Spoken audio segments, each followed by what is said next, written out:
Welcome to Bridges of Love. In our today's episode, we are going to be talking about telling lies. A verse from the Holy Quran says, "And do not pronounce for what your tongue falsely describe.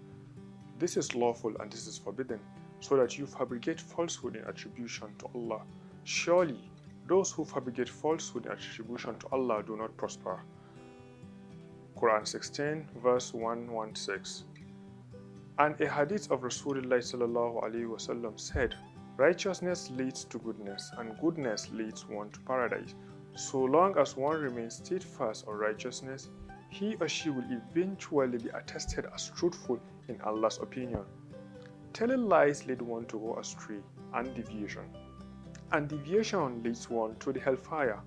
So long as one continues telling lies, he or she will eventually be attested as a liar in Allah's opinion. Narrated by Abdullah ibn Masood. Let's ask ourselves a question. What is even a lie? A lie is one hiding the truth and uttering against to what he or she knows. Our religion, Islam, has deemed lying as an illicit act and strictly prohibited it as a substantial evil. Each lie makes one away from Allah's Almighty's good pleasure and leads one to the hellfire. Moreover, telling lie makes people clash with one another, destroy the sense of trust, leads to chaos in a community and collapse of friendship, and sows seed of enmity. Since lies have a bad habit of being revealed eventually, liars are exposed as unreliable people who do not deserve to be trusted and loved. In short, lies inevitably lead people to disaster both in this dunya and in the next. Rasulullah advised righteousness. Since he always led his life on righteousness, he also advised his community to live righteously. Indeed, he led his blessed life as straightforward as an arrow and advocated righteousness for everyone. He said, "Promise steadfastly to tell the truth.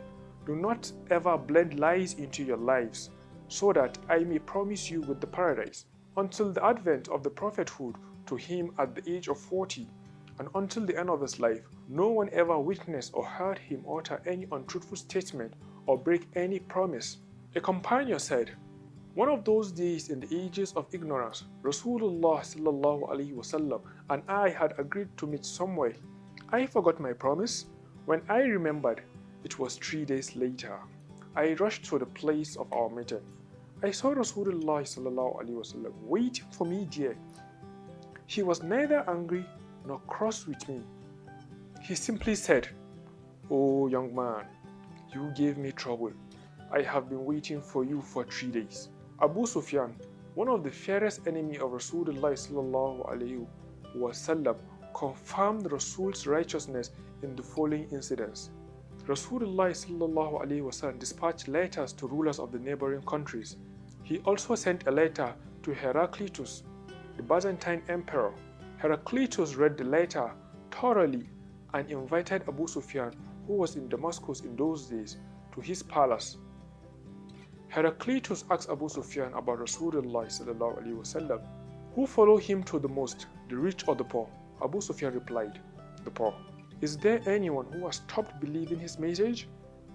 "So far, no one," replied Abu Sufyan. "Are they increasing or decreasing in number, his followers?" asked Heraclitus. "They increase in number on each every day," replied Abu Sufyan. "Have you ever heard him tell a lie so far?" "No, none of us have ever heard him tell a lie," replied Abu Sufyan. Heraclitus was already moved by the content of the letter. He could not help but say to Abu Sufyan, "It is impossible for anyone who has avoided telling lies to people so far to tell a lie against God." In this incident, which we have mentioned here shortly, there are two proofs to Rasulullah's righteousness. First is Heraclitus, the emperor of the Eastern Roman Empire, who said the words above. Second are the answers given by Abu Sufyan, who was not honored by Islam in those days, and his confirmation of Rasulullah's righteousness. In short, righteousness and truthfulness should be one's greatest wealth and capital. One should condition oneself to tell the truth under all conditions and keep away from turning into a proven liar by avoiding all sorts of untruthful statements. One should show due care for uttering every word right from the core of one's heart. One should say only those words which one is sure of their authenticity. One should seek truthfulness and righteousness in one's daily talk, even the shortest ones. One should never let lies occupy one's heart as lethal viruses. Thank you very much for watching today's episode on Bridges of Love. Ma'assalam.